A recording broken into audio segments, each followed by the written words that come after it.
Bon, Arachaldeon, nous sommes ravis de vous accueillir, Éric et Alexandre.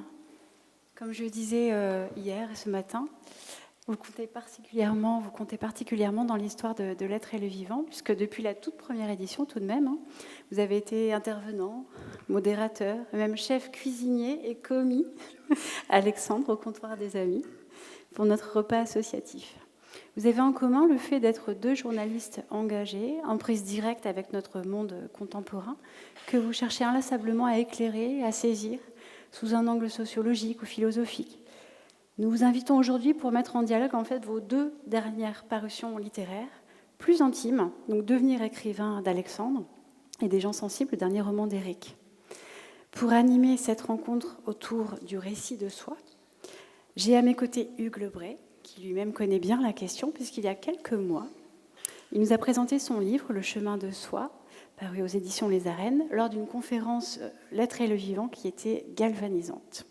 Alors je vais commencer par une petite anecdote, parce que je suis arrivé à Saint-Jean-de-Luz il y a 10 ans, et 15 ans c'était l'anniversaire de la librairie la semaine dernière, Oui, bravo.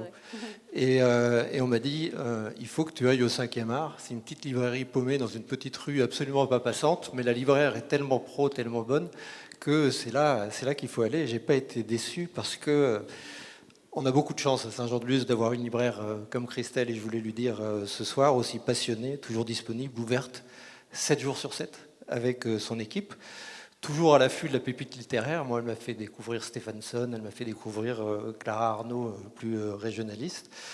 Et tu es toujours à l'affût de la pépite littéraire qui fera le bonheur de tes visiteurs.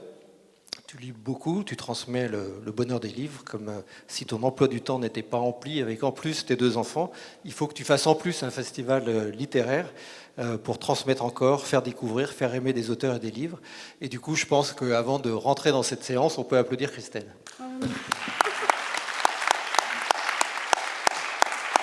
Merci beaucoup.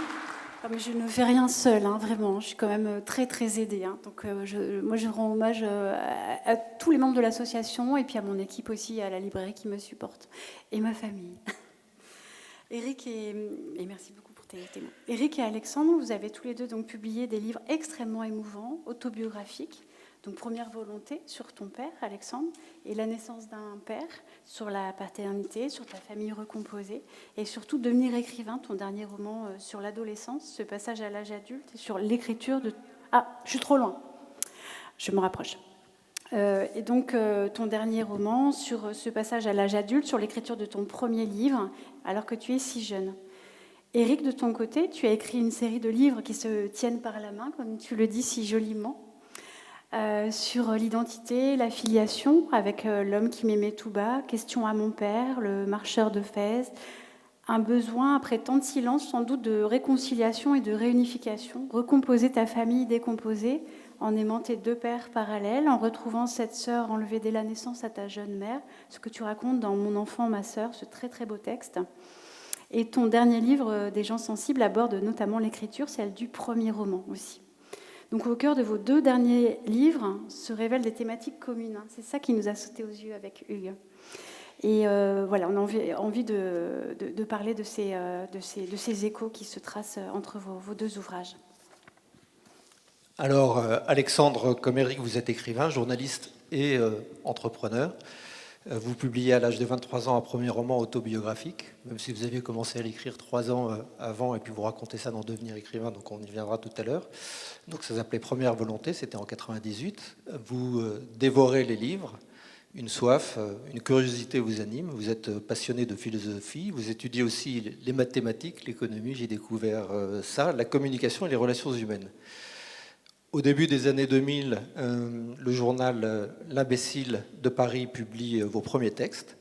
Vous rejoignez en 2005 l'équipe de Philosophie Magazine, où vous êtes encore. Donc vous devenez rédacteur en chef, puis directeur de la rédaction. Toujours passionné par l'idée de transmettre, vous fondez une école d'écriture, Les mots. Vous nous direz tout à l'heure si vous appliquez dans vos derniers romans les techniques que vous enseignez. Et puis, cette école qui est devenue très renommée, transmission encore, vous écrivez des albums pour enfants, notamment la trilogie des Dragons. Vous dirigez aussi la collection Les Grands Mots aux éditions Autrement. Mais vous êtes avant tout un écrivain. Vous avez publié de nombreux essais avec des thèmes sociétaux très fort sur la morale des sceptiques anciens ou les rouages de la technostructure et des écrans, aussi bien que des textes d'une grande sensibilité sur l'érotisme ou sur les liens sensoriels et affectifs avec notre environnement, la beauté de la nature ou le cœur de la nature blessée, pour lesquels vous êtes venus à notre festival. Vous êtes aussi romancier, mais je m'arrête là car nous allons enfin vous laisser la parole à tous les deux sur le thème de ce soir. Alors, écrire sur soi, tu l'as dit Christelle, Éric et Alexandre ont en commun d'avoir commis de nombreuses autofictions avec des histoires familiales saisissantes. Mais au-delà de ce lien, vos dernières parutions respectives sont des déclarations d'amour faites à la littérature, mais aussi un image émouvant aux passeurs, aux êtres qui ont compté, à vos jalons dans vos parcours d'écrivain, notamment vos premiers romans. Alors Éric, on va commencer par vous. Alors ça m'amuse parce que Éric, ça s'écrit avec 2 T et 3 O, Fotorino, comme vous le dites dans l'un de vos romans, et 2 T et 3 O comme un vélo avec une roue de secours, parce que ça peut toujours servir une roue de secours, et comme vous le précisez dans L'homme qui m'aimait tout bas. Vous avez écrit « J'ai choisi l'écriture, ce continent d'incontinence, pour retenir ce qui peut l'être, avant que le temps n'engloutisse tout ce qui fut dans les brumes de la mémoire. » C'est dit, c'est écrit. Vous parlez dans Des gens sensibles, votre dernier roman, d'une naissance de papier. Je vous ai aussi entendu dire au micro de France Inter, j'écris pour comprendre qui je suis. Alors, première question, c'est pour donner un sens à votre existence que vous avez commencé à écrire, que vous écrivez? Alors, d'abord, merci pour les présentations, pour l'accueil, pour le soleil aussi, super, même si c'est un peu voilé cet après-midi. Alors, répondre à cette question, c'est essayer de dire quelque chose de fixe sur une phrase qui ne l'est pas. Je veux dire par là, j'ai écrit ça à un moment donné, oui. À un moment donné, j'ai tout à fait ressenti que l'écriture, c'était une manière de fixer les choses, de fixer des êtres, fixer des visages, fixer des vies, etc. Si j'écrivais maintenant, alors ce serait très paradoxal, surtout à cet instant, mais je pense que j'ai peut-être surtout écrit pour pouvoir me taire. Ce qui dit que c'est paradoxal parce que pour moi, les textes que j'écris depuis maintenant 35 ans, c'est des textes qui évidemment sont nés dans une sorte d'énergie, quelquefois un peu du désespoir, quelquefois autrement, dans l'idée que précisément l'écriture allait ouvrir des fenêtres, ouvrir des portes, faire entrer de la lumière. Mais après tout ce temps, ayant des enfants et aussi des petits-enfants qui commencent à lire et regarder mes livres, je me dis c'est formidable au fond parce que j'ai plus rien à dire, c'est déjà écrit. Et ça, pour moi, c'est un grand soulagement que je n'avais pas imaginé au début quand j'écrivais. J'écrivais parce que je pensais qu'en effet, il fallait fixer, il fallait retenir, il fallait lutter contre l'oubli, l'amnésie, le manque de mots, le manque de présence, etc., l'insuffisance. Mais aujourd'hui, j'écrirai plus cette phrase, non pas parce qu'elle est fausse, elle était vraie à un moment donné, elle était très vraie pour moi à un moment donné. De la même manière, je pense que la littérature, pour moi, elle représente une écriture de soi, parce que mon métier de journaliste, pendant très longtemps, et toujours encore, et n'est pas parler de moi, mais de parler des autres. Donc il y a une sorte de partage des encres, comme il y aurait un partage des eaux entre deux fleuves, de pouvoir à un moment donné circonscrire un territoire intime et personnel, et une fois qu'il est écrit, se dire que je n'ai plus besoin d'aller chercher dans ma mémoire, d'aller chercher dans des choses, dans des souvenirs, d'aller chercher dans des choses parfois douloureuses. Je parle souvent de gens qui ne sont plus. C'est là que je les retiens. Et quand je sais que je veux voir mon père vivant, je sais qu'il y a 3 pages dans un livre où je sais qu'il est en vie. Donc c'est là. Mais c'est pas là seulement pour moi. C'est là pour les lecteurs. Et c'est vrai que toutes ces années, ça a été un grand secours aussi, un grand soulagement de voir que des vies complètement anonymes, de proches, étaient devenues des vies universelles, en tout cas qui tendaient vers une forme d'universalité qui m'échappe à moi, et tant mieux. Mais maintenant que je vois mes proches, de ma famille, les plus jeunes, par exemple, qui n'ont pas connu mon père par définition, ou qui n'ont pas connu ma sœur, ou qui ne connaissent pas ma sœur, mais tout d'un coup, ils voient une histoire, effectivement, qui s'écrit, et que même si je ne suis pas là, je peux la leur raconter. Alors, il me semble qu'il y a eu plusieurs phases et que vous avez finalement mis un peu de temps à faire de l'autofiction pure. C'est-à-dire qu'il y a quelques bribes sur Rochelle. C'est plus autobiographique dans Korsakov, mais j'ai l'impression que vous commencez vraiment à vous livrer ou à analyser dans L'homme qui m'aimait tout bas, que vous écrivez après le décès de votre père. Le suicide. Le suicide, oui, et comme si c'était un révélateur. Et ensuite, il y a toute une série, la réconciliation avec votre père natal, dans Question à mon père ou Le marcheur de Fès. Et puis, il y a 17 ans, l'histoire de votre maman. Et puis, il y a cette sœur que vous découvrez très tard et qui a été le drame de la vie. Et comme si vous aviez mis 15 ans avant d'écrire vraiment sur votre vie familiale, et puis que maintenant vous en êtes sorti, et que vous repartez dans des romans, je me rappelle de Marina A, que j'avais adoré sur cette grande performeuse, ou là le dernier roman, qui est moins autobiographique, même si je poserai quelques questions tout à l'heure.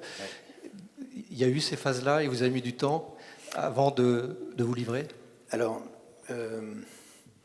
disons que ce n'est pas aussi linéaire que ça dans mon esprit. Et surtout, je crois que je ne me suis jamais dit je vais écrire de la fiction, de l'autofiction, de l'autobiographie.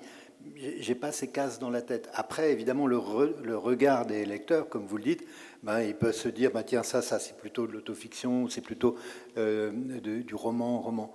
En fait, j'ai alterné assez tôt entre des livres que m'avait inspiré ma vie professionnelle. Par exemple, il y a un texte qui s'appelle Cœur d'Afrique que j'ai publié en 1997. C'était, je crois, mon 3e roman et qui était vraiment nourri par ma vie de reporter et en particulier par mes reportages en Éthiopie que j'ai fait. Je fais de nombreux reportages en Éthiopie et ce pays et surtout cette population, ces gens m'ont tellement marqué qu'à un moment donné, j'ai raconté une histoire.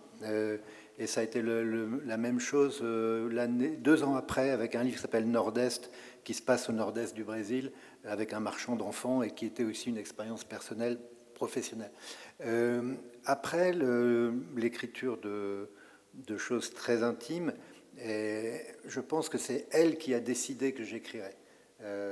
J'étais pas toujours capable de le faire, mais en tout cas, je pense qu'il y avait une sorte de trou en moi. Quelquefois, je parle de ce qui m'est arrivé quand j'avais 17 ans.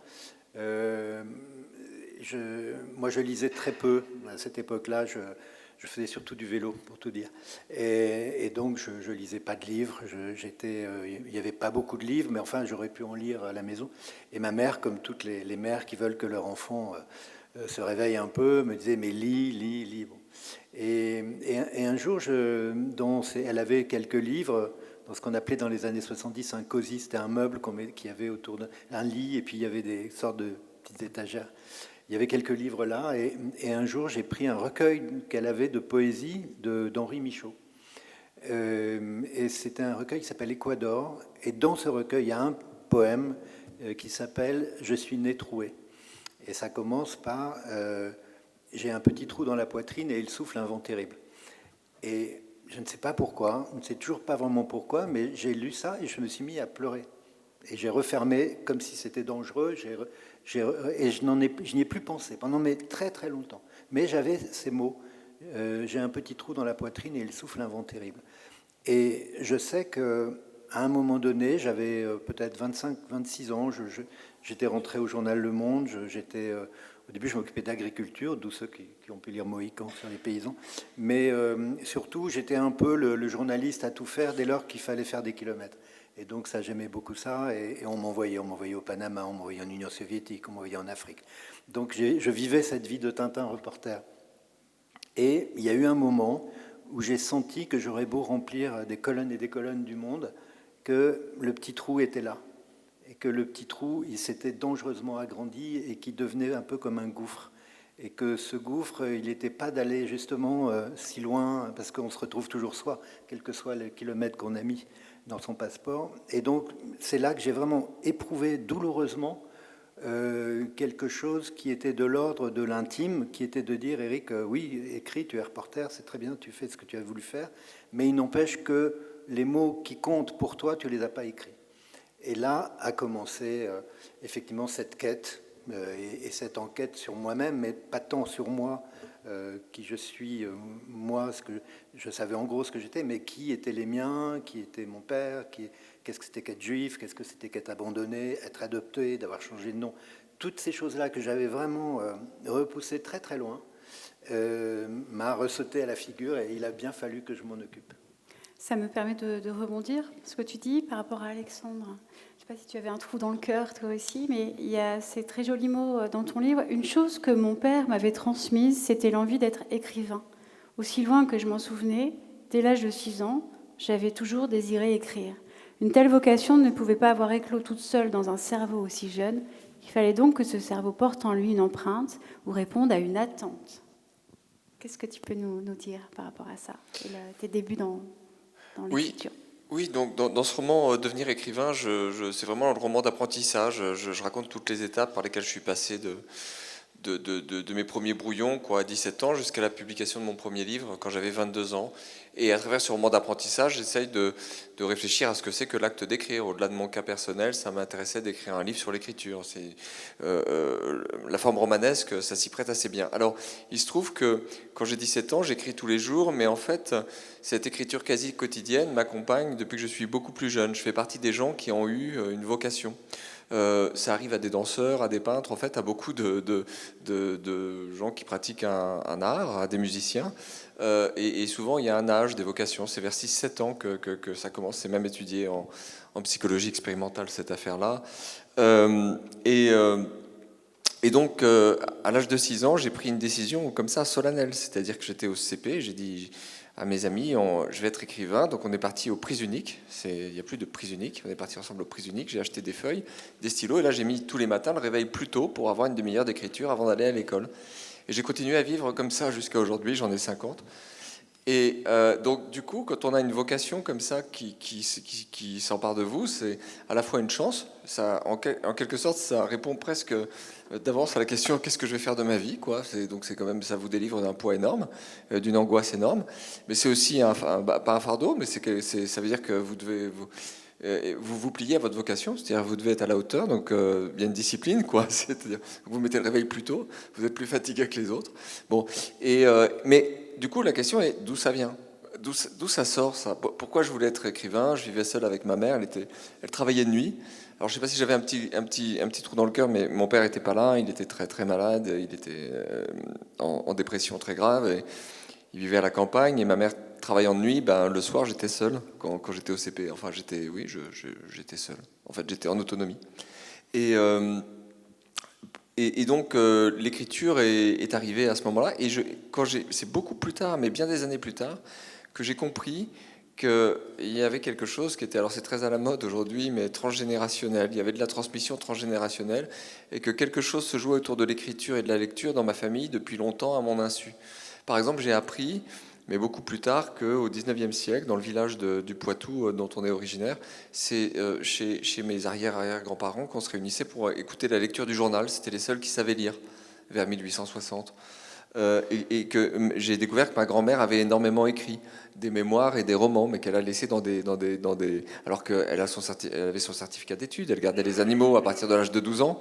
Après, elle a créé des magasins de chaussures, mais elle n'avait pas du tout une carrière littéraire, mais elle écrivait.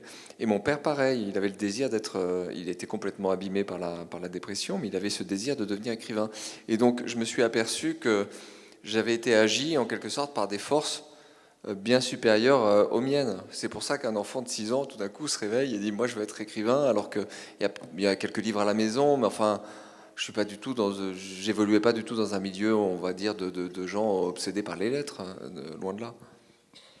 Oui, tu dis la littérature et la vie sont intimement liées, elles avancent d'un même pas. On ne peut pas progresser dans son écriture sans avoir en parallèle traversé certaines expériences, fait des rencontres, affronté quelques drames. Écrire, ce n'est pas simplement combiner des mots, c'est s'engager dans une aventure humaine totale.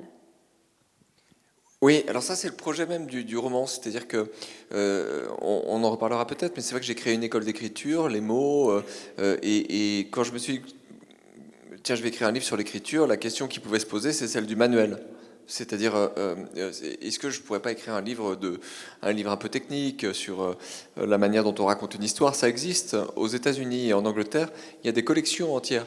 Comment on écrit un roman, comment on écrit un roman autobiographique, comment on écrit un roman historique, comment on écrit de la science-fiction. Il y a vraiment des collections, et j'ai lu quelques-uns de ces livres, certains sont bien faits, qui sont des manuels. Et donc, il y avait une question, tiens, pourquoi pas un manuel qui serait un peu le manuel de l'école, hein, vu qu'on a quand même 3000 participants chaque année aux ateliers, pourquoi pas faire le manuel de l'école? Et en fait, je me suis dit, non, d'abord, c'est un peu trop professoral pour mon approche de l'écriture, un manuel, mais aussi, il y a un côté conseil technique. Et moi, ce qui m'intéresse dans l'écriture, c'est pas tellement la technique, même s'il faut de la technique, comme dans toutes les formes d'expression, en danse, en musique, il y a de la technique. Mais ce qui m'intéresse, c'est la manière dont l'écriture et la vie résonnent ensemble, avancent ensemble. Et la forme du roman et du roman d'apprentissage, ça permettait de montrer que quand je me mets en scène au début du livre à 17 ans, je suis tout jeune, je me suis pas ouvert en fait au monde, aux autres. J'ai pas encore vécu de grande histoire d'amour. Et en fait, c'est la rencontre amicale, la rencontre amoureuse. C'est ça qui va en quelque sorte féconder l'écriture. L'écriture, en fait, si c'était que l'aspect technique, j'avais plus ou moins la passion de lire et d'écrire, et la technique était déjà plus ou moins là, mais il manquait toute la vie qui permet en fait à la technique de prendre sens. En fait, c'est la question d'avoir quelque chose à exprimer. Pour avoir quelque chose à exprimer, il faut avoir ressenti. Pour avoir ressenti, il faut avoir vécu. Et donc, ce qui m'intéressait, c'était de montrer comment voilà, l'écriture et la vie peuvent par moments se bloquer ensemble, se verrouiller ensemble. Et beaucoup d'écrivains, je trouve, d'artistes en général, mais d'écrivains deviennent des écorchés vifs pour rien. Ils se mettent à souffrir de leur expérience, de la création, mais pour rien en fait.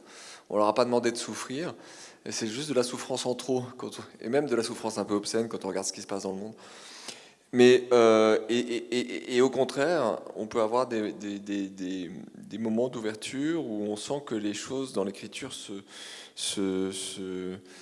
viennent plus facilement, et souvent ça correspond à une forme d'ouverture dans la vie. Sans doute une forme d'ouverture à l'expérience amoureuse, je pense. Mais bon, je vais déjà un peu trop loin. Dans vos 2 livres, c'est aussi la découverte d'un monde, c'est la publication d'un premier roman pour chacun que vous racontez, c'est la découverte du monde littéraire aussi. Et des personnes qui sont des jalons. Dans vos 2 textes, on a ça. Ou Eric ? Ou peut-être Eric avec cette histoire notamment très forte avec Clara, l'attachée de presse du premier éditeur. Oui. Et comment s'est passé ce premier roman, même si c'est une fiction, hein, des gens sensibles, mais oui, on y retrouve un petit peu de vous. Oui, c'est vrai. Effectivement, ce que je raconte dans Les gens sensibles, c'est un jeune écrivain qui va publier son premier roman. On est au milieu des années 90, donc il faut revenir à une époque où il n'y a pas de téléphone portable, où il n'y a pas d'Internet, d'ordinateur, etc. Mais il y a des liens entre les gens. Et là, en l'occurrence, c'est un trio que j'ai composé avec une attachée de presse. Il y a peu d'attachés de presse dans la littérature. Et un écrivain algérien qui est poursuivi par les islamistes. Ça rappelle quelque chose. Et il se trouve que c'est une sorte de hasard, mais j'ai remis ce texte à mon éditeur quelques jours seulement après l'arrestation de Boualem Sansal. Donc il y avait une sorte de synchronicité, puisque c'est un texte que j'avais commencé à écrire en l'an 2000, vous voyez, donc j'ai été assez lent pour ce texte. Et donc les mœurs littéraires, c'était quelque chose qui m'était complètement inconnu. Je connaissais la presse, mais je ne connaissais pas le monde de l'édition. Et ce qui est formidable, Yann Manouk en parlait tout à l'heure, un livre, c'est d'abord, bien sûr, ce qu'on a en soi, mais c'est aussi une rencontre avec un éditeur, ce qui est très important. Et en l'occurrence, je raconte effectivement les premiers contacts entre ce jeune auteur et son éditeur. Il lui a remis un texte qu'il a écrit, j'allais dire comme il pouvait, avec son inexpérience et toutes les faiblesses qu'il peut y avoir dans son texte. Et l'éditeur lui dit « Vous êtes un écrivain, mais vous n'avez encore rien écrit ». Et donc, tout l'enjeu va être précisément qu'il écrive. Et je me souviens que moi, quand j'étais plus jeune, alors je ne suis pas exactement le personnage qu'il y a dans ce livre, Mais quand en fait, je n'osais pas écrire. Je pensais que la littérature, c'était pas ce qui relevait de ce que j'étais capable de faire, ou peut-être même que c'était pas une envie profonde d'être écrivain. Ce que je voulais à un moment donné, c'était le besoin de ressentir, c'était qu'il fallait que j'arrive à sortir des choses, et peut-être c'était par la littérature. Mais là, vous aviez déjà été journaliste depuis un certain temps. Oui, je fais du journalisme. Moi, j'ai commencé à faire du journalisme il y a plus de 40 ans. J'ai commencé mes premiers articles, j'avais 19 ans. Et j'en ai plus de 65. Donc vous aviez déjà beaucoup écrit d'articles et là, il n'y avait aucun problème. Et par contre, le premier roman... Dizaines et des dizaines d'articles, de reportages, d'entretiens, de plein de choses. Mais le roman était quelque chose dont je n'étais pas si familier que ça. Et j'avais un rédacteur en chef, lorsque je partais, surtout en Afrique, dans les pays de l'Est, qui avait fait une chose incroyable. Je crois qu'il avait senti quelque chose chez moi, et de l'ordre de la littérature. Et à chaque fois que je partais, le monde était rue des Italiens, une petite rue en coude dans le boulevard des Italiens. Et il y avait un très grand libraire qui s'appelait Del Duca. Et avant que je parte, j'avais toujours à un moment donné sur mon bureau un roman qu'il me déposait. Je me souviens qu'il m'a déposé La Marche de Radebski de Joseph Roth avant que je fasse une grande tournée en Hongrie, en Pologne, etc. Il m'avait déposé 100 ans de solitude avant que je parte en Colombie. Et puis un livre qui venait d'être traduit de Rybakov qui s'appelait Les enfants de l'Arbat, qui a été le grand livre de la perestroïka.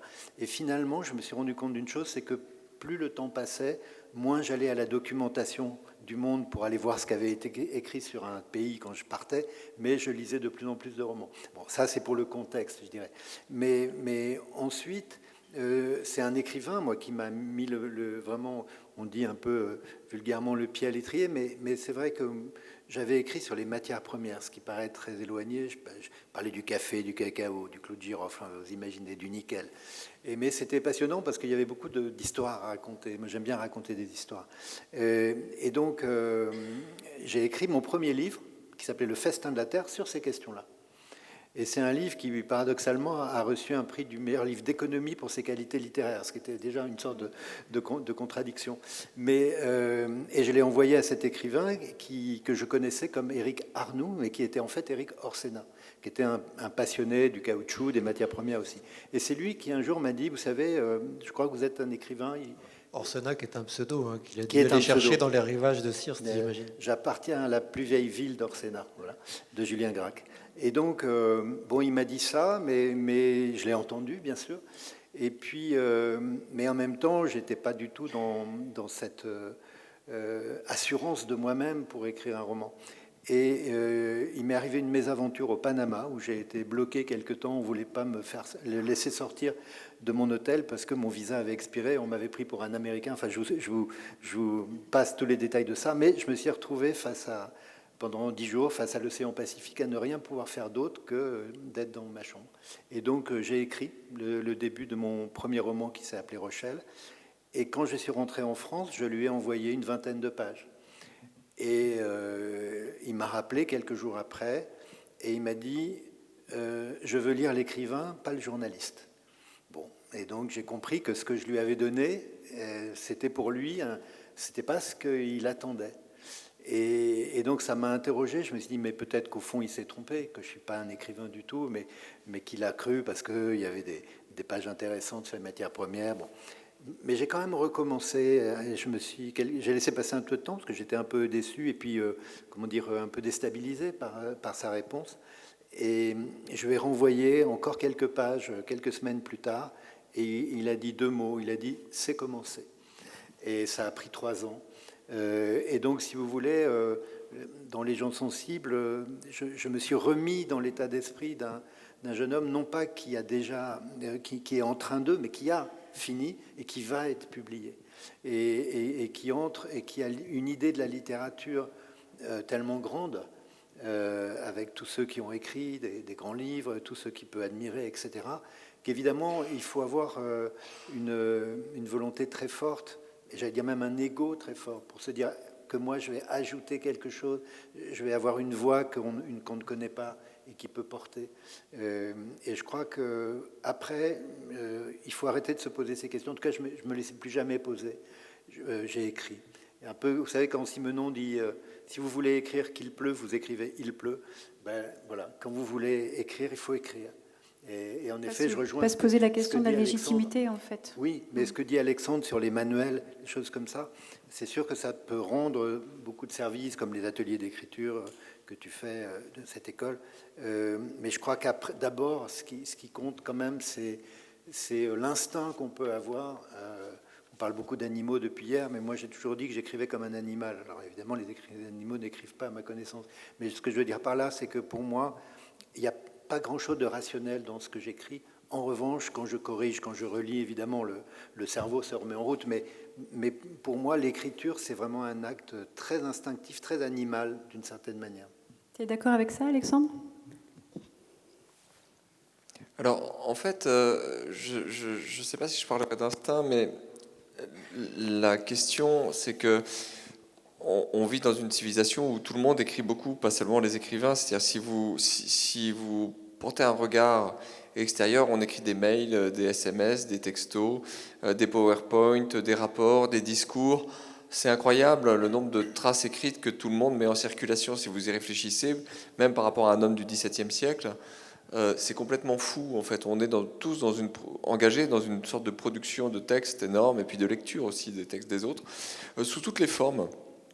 Et je dirais que néanmoins, l'écriture telle qu'on la pratique en général, c'est une écriture qui est de type argumentatif. Et c'est, j'allais dire, une écriture telle qu'on nous a appris à écrire à l'école. C'est-à-dire il y a un acte de volonté. On veut transmettre de l'information ou des arguments le plus clairement possible, de la façon la plus efficace possible.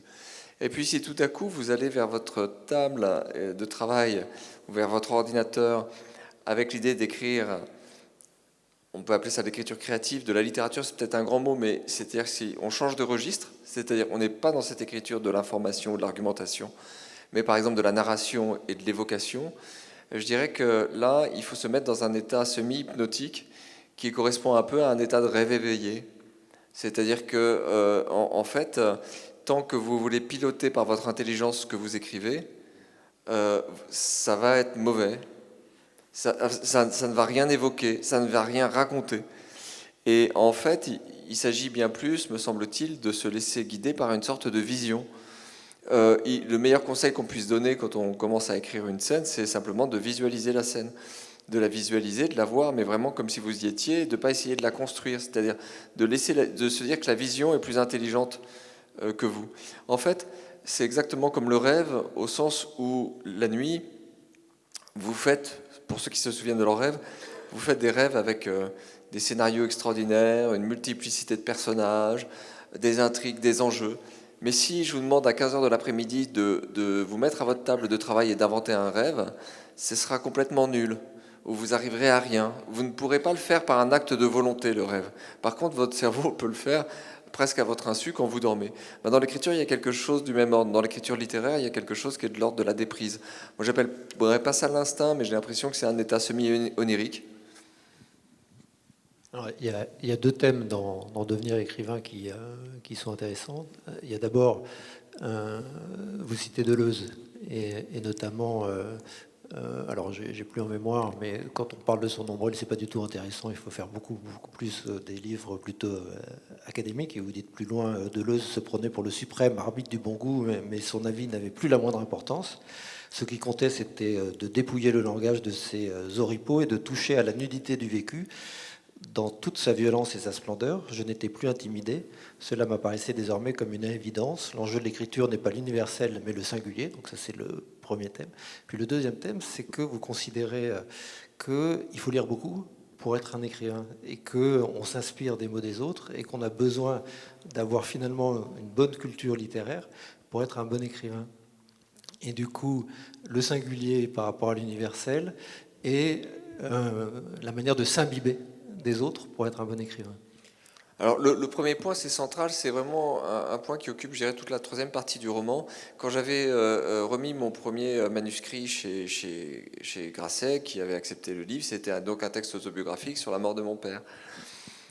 Après que Kalman Levy l'ait refusé. Voilà, alors oui, moi aussi, il y a pas mal de choses sur la découverte du milieu littéraire, des intrigues, enfin bon, et de personnages plus ou moins reluisants d'ailleurs. Mais bon, et là, j'étais étudiant en philosophie. À l'époque, on était très marqué par l'abécédaire de Gilles Deleuze. On regardait ça, vous savez, il fait ses définitions, il prend le ton d'un oracle comme ça.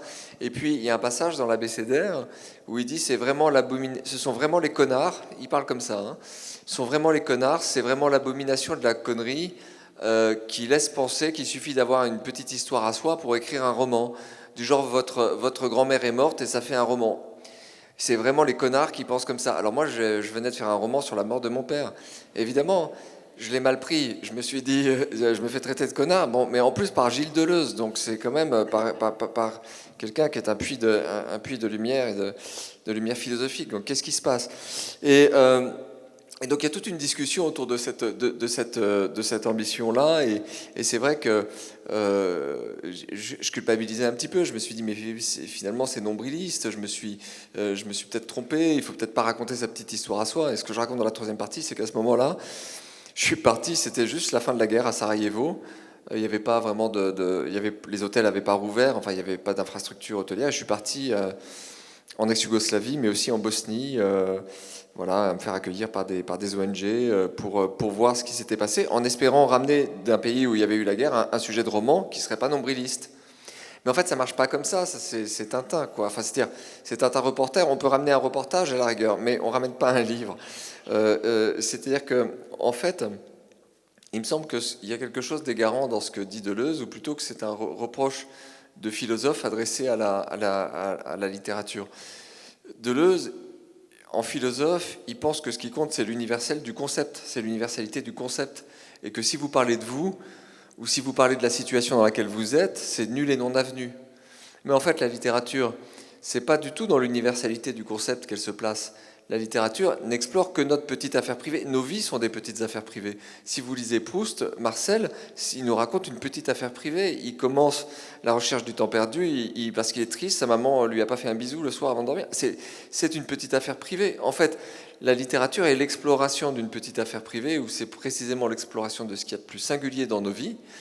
Mais il y a une sorte de ruse, il y a une sorte de ruse de la raison, il y a une sorte c'est-à-dire que il me semble que la littérature crée un universel par le bas. C'est-à-dire que chacun creuse en lui-même, chacun va voir en lui-même, chacun explore ses blessures, son passé, ses deuils et ses amours. On essaye de poser les mots les plus justes possibles sur son vécu. En apparence, on ne s'occupe que de soi. Mais en faisant ça, c'est-à-dire en fait en se mettant à nu et en explorant le vécu singulier, on crée un lien avec l'autre être humain. Parce qu'en fait, ça va toucher au cœur. Si on arrive à aller au cœur de soi-même, ça va toucher au cœur de l'autre du lecteur. En fait, ça va établir une circulation des affects, des émotions, des expériences, des traumas entre les humains. Et c'est ça, à mon avis, que Deleuze, dans sa phrase, n'a pas saisi ou a manqué dans l'opération littéraire. C'est une petite affaire privée, mais il faut s'imbiber de beaucoup d'affaires des autres pour avoir la capacité d'écrire. Ah pardon, oui. Alors c'était la deuxième partie de la question sur la manière dont la lecture et l'écriture fonctionnent ensemble.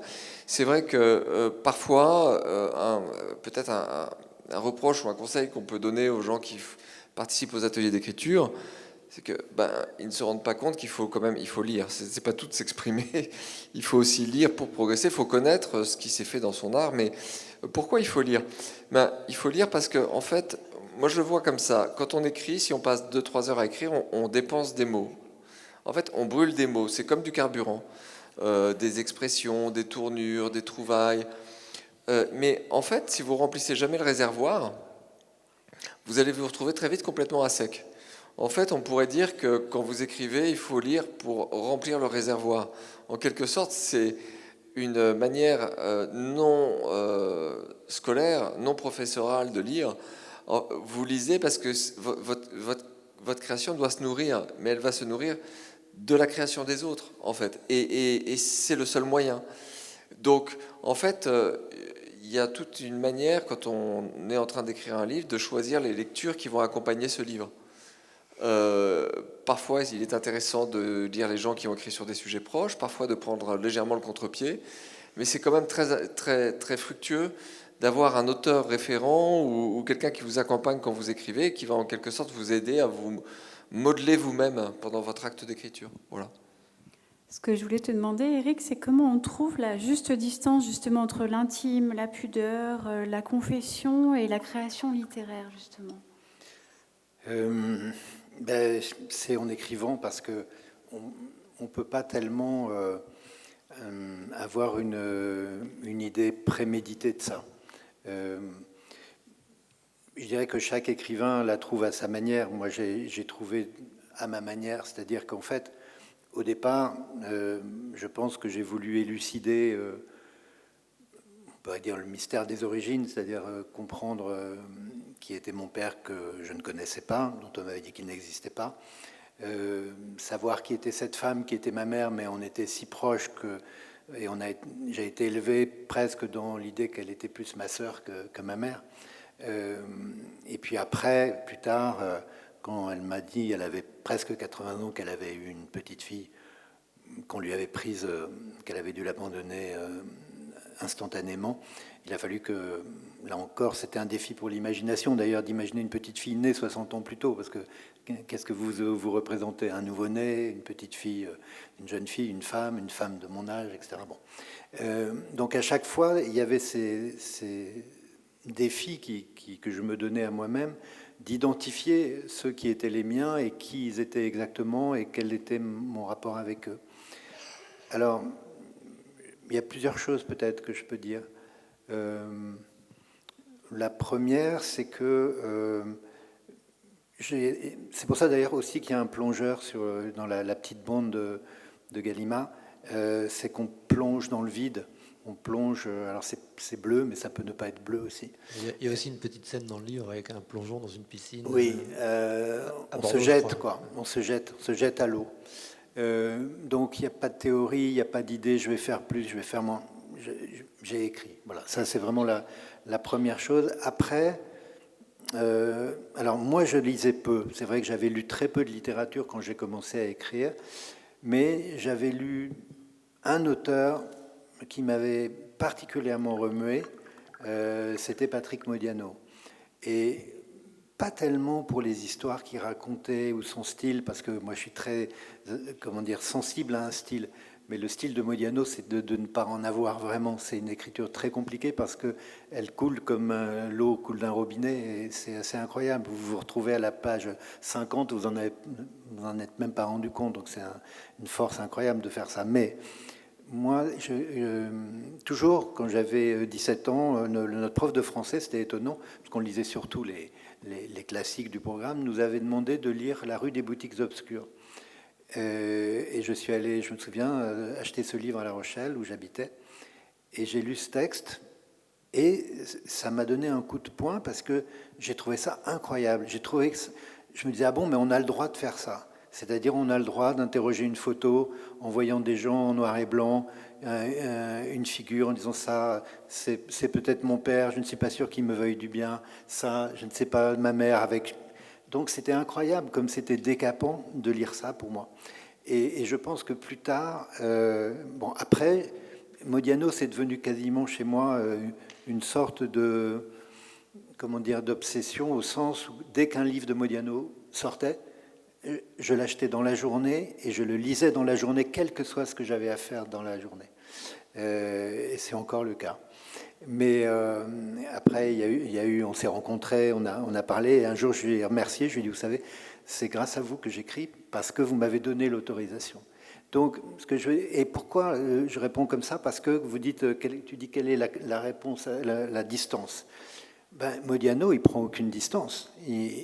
Tous ces gens qui sont probablement des gens qui sont passés dans sa vie à un moment donné, c'est comme s'il avait un scalpel et il les ouvre et puis il les décortique et il y a toujours une brume autour. Il y a toujours quelque chose qui n'est ni noir ni blanc, c'est une sorte de grisaille.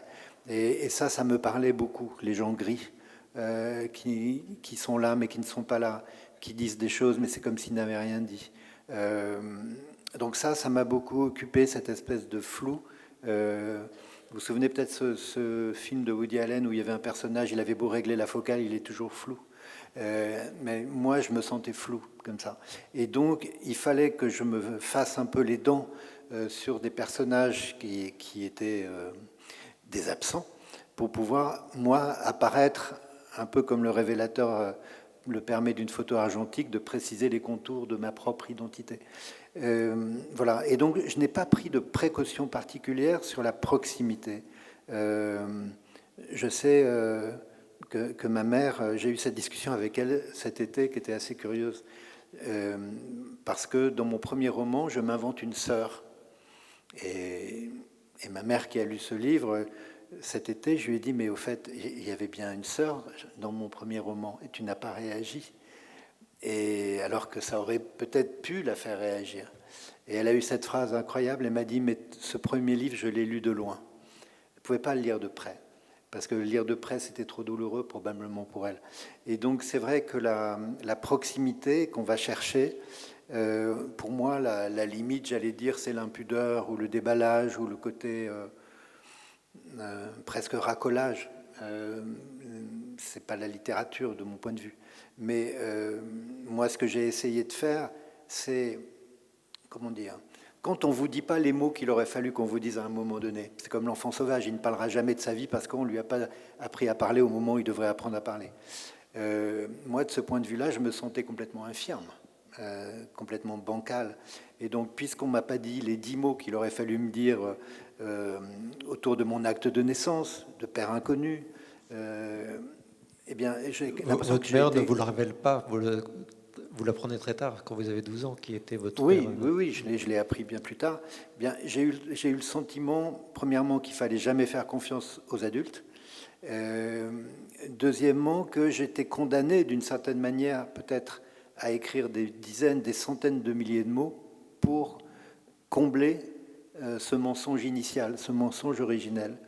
Et donc, finalement, quelque chose que j'ai compris en avançant, c'est que mes romans sont mes papiers d'identité, que je réécris tout le temps. À partir de là, je me moque un peu de savoir si je suis trop près, trop loin. Un peu au-delà de ça, c'est aussi j'écris. Vous recomposez la famille, vous réparez le passé en même temps. C'est-à-dire que c'est à la fois votre identité, mais en même temps vous recréez une famille. Et vous dites une phrase qui est très très forte à un moment, on peut aimer 2 pères comme on peut aimer 2 enfants. C'est-à-dire que... Oui, il se trouve que la vie m'a fait avoir 2 pères, un père naturel et que j'ai connu tard, et un père adoptif qui m'a donné son nom, qui m'a donné son histoire, sa géographie, c'est-à-dire la Tunisie. Mon père naturel, après j'ai appris qu'il était juif du Maroc. Donc ces 2 identités, finalement, j'ai essayé de les rassembler dans un creuset. Pour ce qui est de ma sœur, c'est encore autre chose. J'ai vu que vous aviez les folios, mais j'ai offert à ma mère, par exemple, les 2 folios de 17 ans. Donc sur la photo de folio, c'est ma mère toute jeune et moi encore plus jeune. Votre mère avait 17 ans à votre naissance. Oui, c'est pour ça. et sur l'autre folio, c'est ma sœur que j'ai retrouvée, qui s'appelle Elisabeth. Quand on rassemble ces 2 livres, on a un regroupement familial littéraire. Mais dans la vie, ça n'a jamais existé. Ces photos n'ont jamais été contemporaines. Jamais ma mère a eu, et moi et elle, ensemble. Ça n'a jamais existé dans l'enfance. Et donc c'est vrai que c'est de l'ordre de la réparation, probablement. C'est comment, avec des mots, on recoue. J'ai toujours été fasciné par les rapprochements qu'on peut faire, par exemple, entre un texte et du textile. Parce que c'est la même chose, c'est un tissu, c'est quelque chose qui se déchire, qu'il faut réparer. Alors, je ne peux pas dire que j'avais une intention. Moi, je crois que si je devais dire pourquoi j'écris, bien sûr, c'est pour me trouver les miens, mais je ne peux pas dire qu'il y a une intention. Je me laisse guider. Je me laisse guider, et là, il se trouve que les faits m'ont guidé. Quand j'ai appris que cette petite fille avait existé, peut-être qu'elle existait encore, une fois que j'ai laissé passer 3 années. Et là, on retrouve l'enquêteur, le journaliste, qui va aller la retrouver, alors qu'elle avait essayé, mais ne vous avez pas retrouvé. Vous la retrouvez par les actes de baptême. En tirant quelques fils. Et c'était vraiment quelque chose d'extraordinaire, au sens vraiment premier. C'est extraordinaire. Mais donc, je ne sais plus quelle était la question exactement. C'était la juste distance. La distance, voilà. Mais moi, je pense que ce qui est le juge de paix de tout ça, c'est la sincérité. Est-ce que vous êtes sincère ou est-ce que vous vous regardez écrire pour obtenir je ne sais quoi? Non, moi c'est vrai que ce soit après la mort de mon père, que ce soit dans la mort de mon autre père, ou la recherche de cette sœur, ou même l'enquête sur ma mère, il faut quand même comprendre une chose qui est assez étonnante, c'est que j'ai écrit ce texte donc, qui s'appelle 17 ans sur ma mère. Ce texte aurait pu s'appeler Le regard de ma mère, parce que c'était ça qui me fascinait. J'avais l'impression que quelquefois elle était complètement là, quelquefois qu'elle était complètement absente, et c'était comme les très grands comédiens, en 15 secondes, le ciel avait changé dans son regard. Et donc je me suis complètement accroché à ce regard.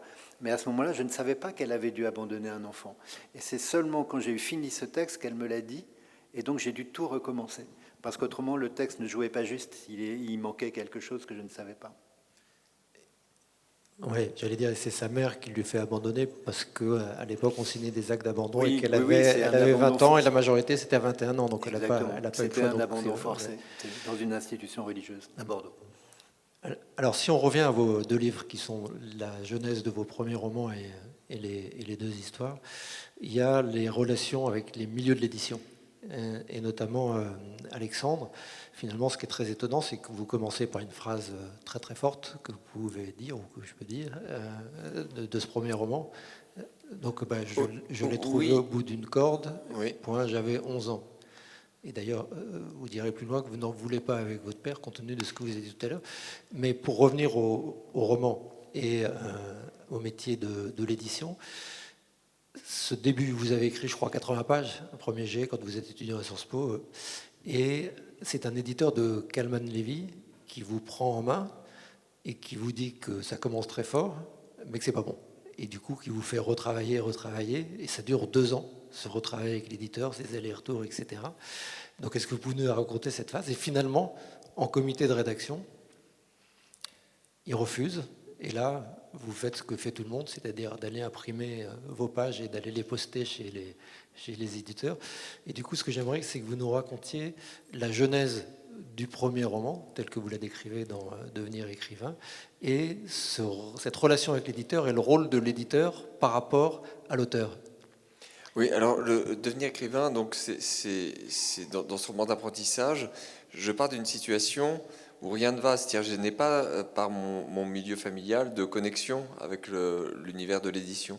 Et en plus, je ne suis pas étudiant en hypocagne, en cagne, en lettres, je suis étudiant en maths au départ. Moi. Donc, je ne suis pas au bon endroit. Enfin, mais j'ai un désir, je veux publier, je veux faire un livre, je veux le publier, et ça va être rendu possible, la réalisation de ce rêve.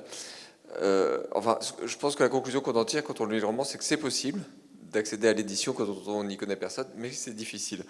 Voilà. Et donc, mais ça n'est rendu possible que par quelques rencontres et quelques mains tendues. Et c'est vrai qu'il y a cette idée qu'on devient aussi écrivain avec les autres et par les autres. Et donc moi j'ai été accompagné par quelques personnes, et surtout 2, qui jouent le rôle de mentor et qui sont dans le livre. La première personne, avant même de parler de l'éditeur, Jean-François Cavéan, c'est que j'ai croisé dans la librairie de mon quartier, c'est à ça que ça sert aussi les librairies, j'ai croisé quelqu'un qui avait publié des recueils de poésie chez Gallimard, qui était un personnage très éruptif, très excessif, Pierre Lepère, et on est devenus amis. Enfin, il avait plus de 50 ans. Et c'est devenu quelqu'un avec qui je déjeunais tout le temps. Et c'était un personnage totalement fou qui avait été clochard pendant 8 ans. Donc il vivait chez sa femme, qui ne travaillait pas vraiment, mais qui lisait et écrivait tout le temps. Et qui était dans une sorte de happening permanent. Et c'est lui, en fait, qui m'a dit sur quoi je devais écrire. C'est-à-dire qu'un jour, je l'avais invité à dîner chez moi. Et puis il commence à ouvrir. Il a fait quelque chose de très cruel. Tous mes cahiers, tous mes manuscrits, tout. Et puis il prenait un truc, il disait ah ouais mais ça ressemble à ça c'est de l'écriture automatique sur Alice, paf c'est nul. Ça c'est la Timide Lacan, paf c'est nul. Et il envoyait tout par terre.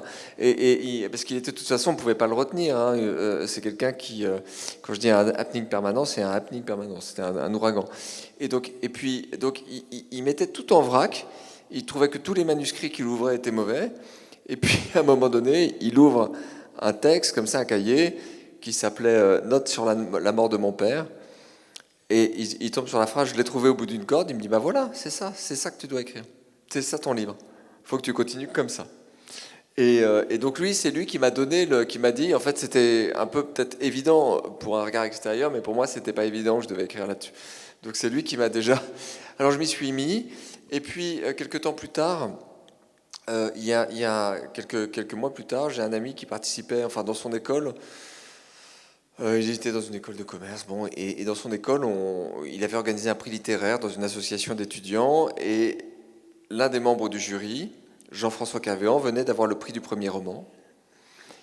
Et c'était aussi un journaliste. Sans doute que les routes d'Éric et de Jean-François se sont croisées à quelques moments, parfois. Un personnage assez curieux.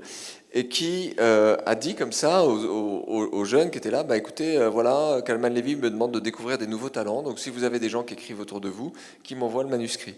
Aucun éditeur ne fait ça, normalement. C'est vraiment à ne pas faire. Déjà que les éditeurs reçoivent 5000 manuscrits par an. Si vous faites ça, vous en recevez 7000.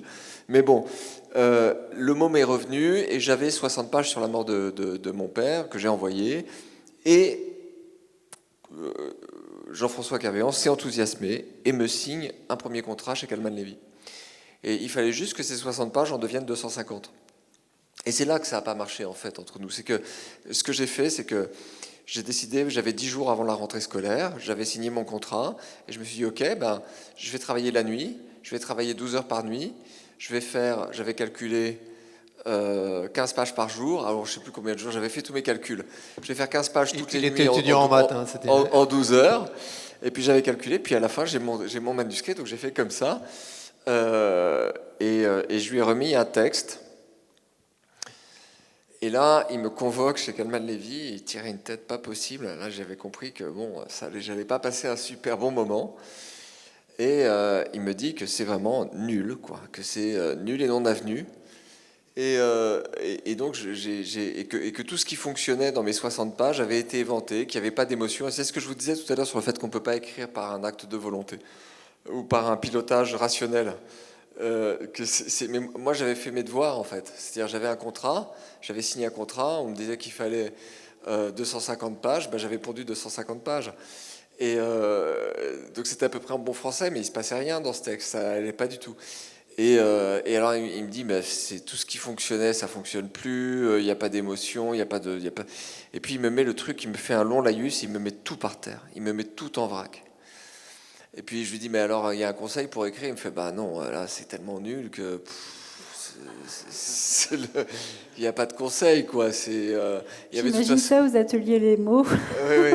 Et de toute façon, en plus ils avaient une faculté de retrait par rapport au contrat, ils n'étaient pas obligés de publier. Il fallait qu'il soit approuvé le manuscrit. Donc il me fait, non, là... Et je dis, bon, écoutez, est-ce que je peux quand même essayer de reprendre? Et il me dit, ok, mais il n'y aura qu'une seule deuxième chance. Il dit, je veux bien relire un manuscrit une fois, mais ce sera une fois.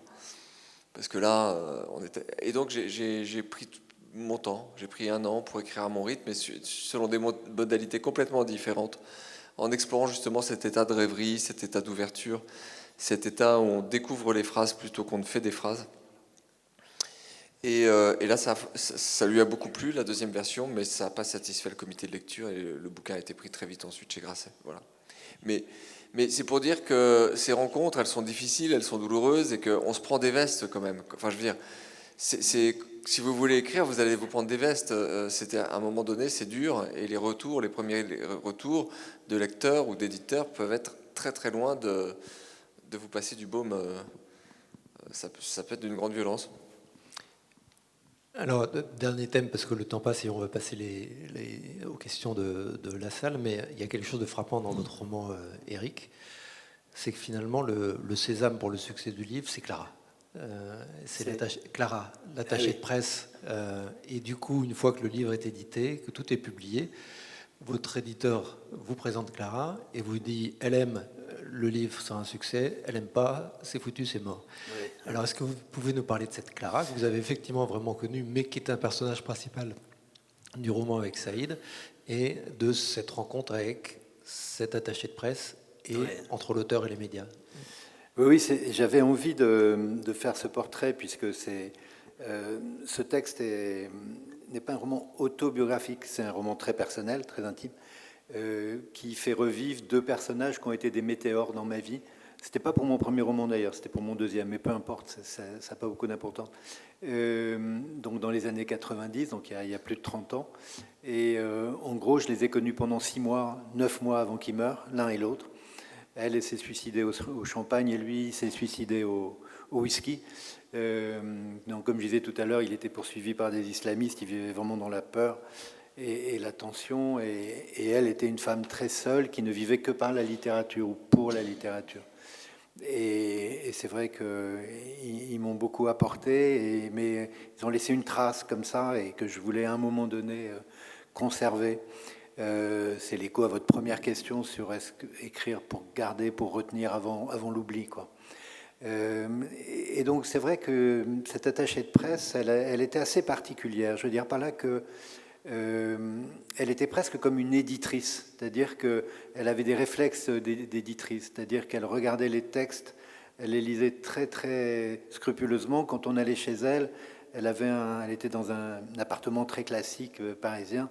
Elle avait un fauteuil au milieu du salon, un guéridon avec le fil du téléphone tiré jusqu'au guéridon et une bouteille et un verre là. Et évidemment un cendrier. Donc c'était ses compagnons de la nuit. Et elle explosait les manuscrits. C'est-à-dire que les livres, avant même qu'ils soient des livres, elle avait les épreuves. À l'époque, elles n'étaient pas reliées comme aujourd'hui. C'était des tas de feuilles avec un élastique, quoi. Et elle lisait tout. Elle lisait la production de sa propre maison d'édition, et elle lisait aussi les épreuves d'autres maisons, avec d'autres auteurs, etc.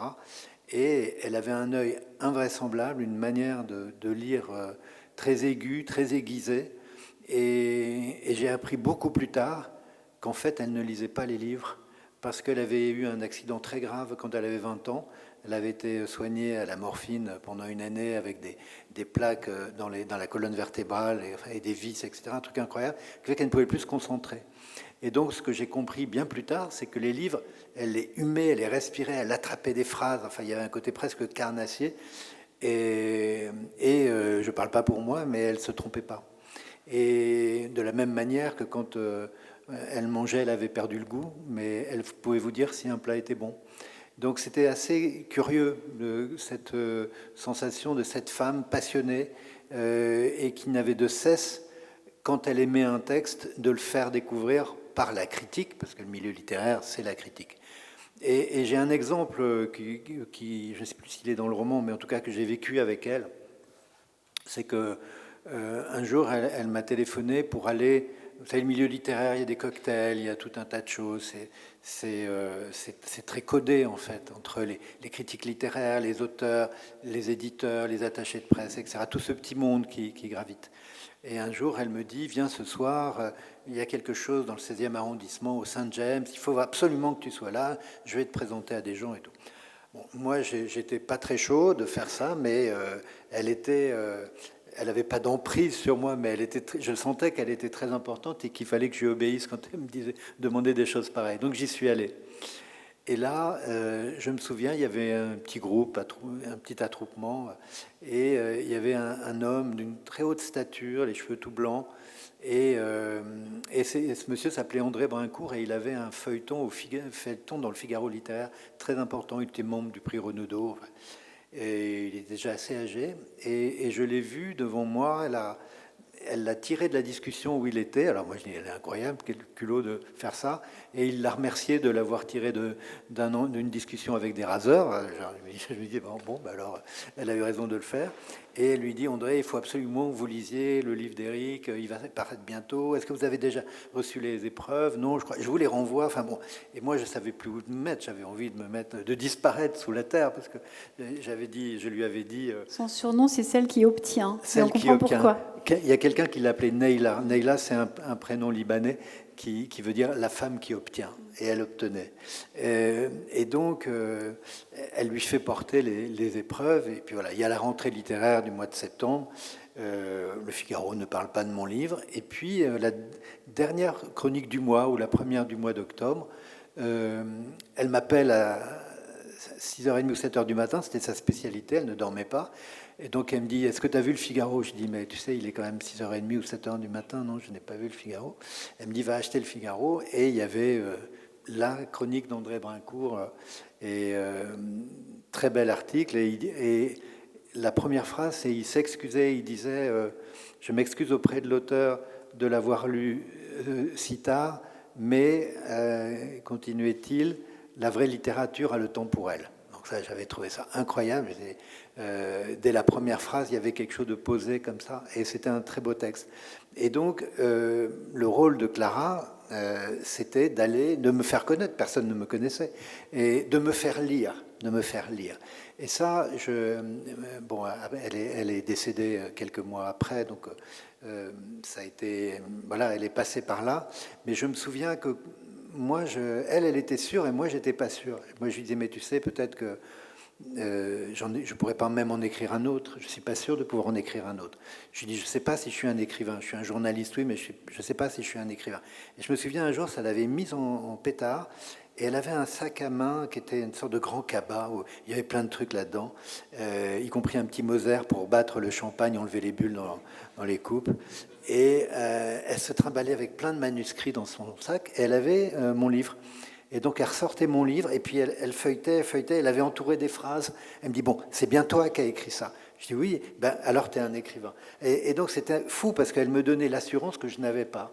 Et c'est vrai que ce texte, qui était, quand je l'ai jamais relu, mais je sais que très bien je pense qu'il est bien sur la première moitié. La deuxième moitié, à mon avis, est plus faible. Mais peu importe, c'était mon deuxième roman, en l'occurrence. Mais c'est vrai qu'elle avait réussi à mettre la lumière sur ce que j'écrivais, et en même temps qu'elle m'avait donné une confiance et aussi une exigence. Et ça, peut-être, je reviens là-dessus. Je me souviens Éric Orsena n'a pas été mon éditeur. Il a lu mon manuscrit, et puis après, il l'a donné à Claude Durand, qui était l'éditeur des éditions Fayard, quand les éditions Fayard étaient encore une vraie maison d'édition. Et donc, si vous voulez, ça a duré encore 3 ans, ce travail. Mais je me souviens d'Éric me disant, on va être très exigeant avec toi. Et je dis, mais qu'est-ce que tu veux dire par là? Il m'a dit, quand on a des facilités, il faut se méfier de ces facilités. Et c'est vrai que j'avais des facilités d'un journaliste, et que écrire, comme je disais au journal, quand on est copé d'un papier, on disait on ne va pas se laisser emmerder par 5000 signes, on va les écrire. Bon, donc il y avait toujours ce côté, la page blanche, moi j'ai jamais trop connu ça, parce que quand j'écris, après j'écris plutôt au kilomètre, après je coupe, je corrige, enfin, c'est un chantier abominable. Mais c'est vrai qu'il y avait autour de moi, Éric, il y a eu Claude Durand, qui a été un éditeur extraordinaire. Alors, il faut dire, tu as sûrement connu Claude Durand, peut-être, tu ne l'as pas connu. Claude Durand était donc le patron des éditions Fayard.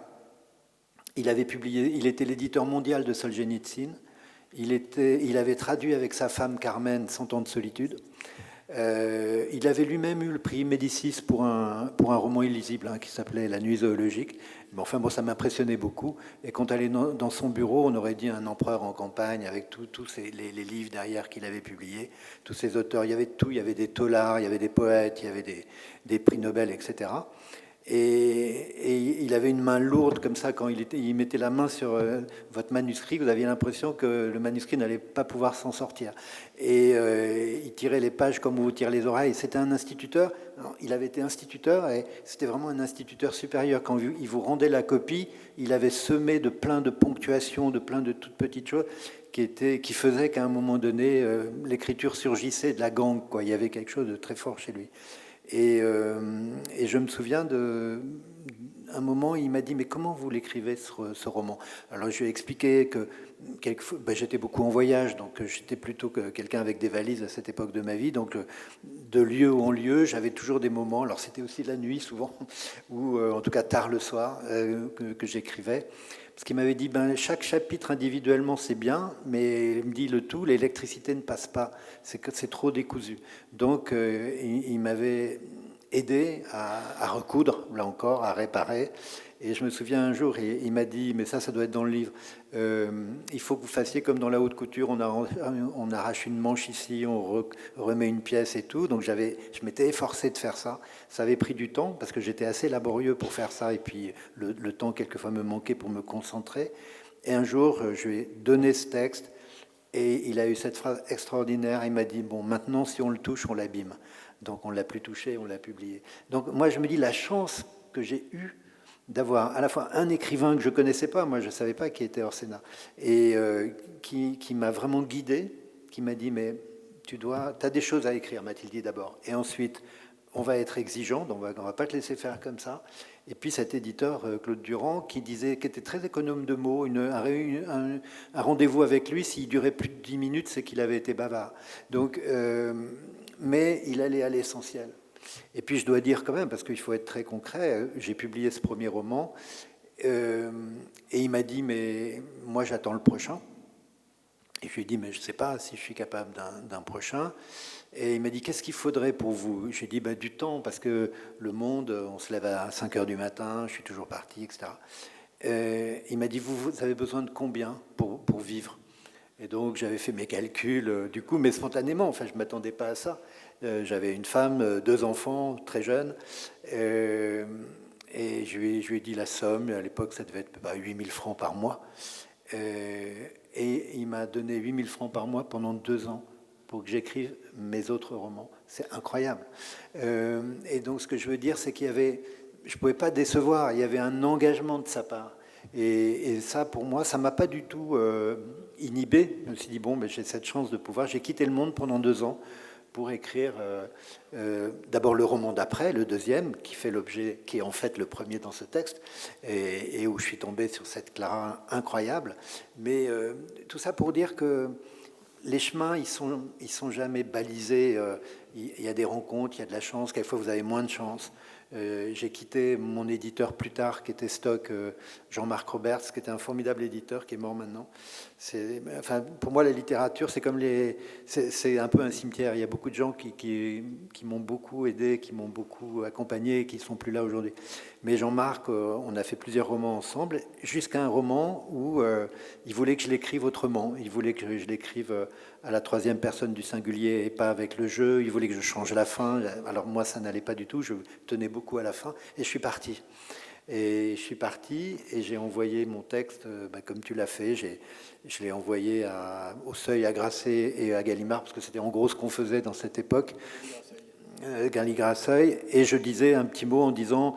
Jean-Marc Roberts a refusé ce texte, pas pour dire, voilà, prenez-le, sans dire ce qui est l'antécédent.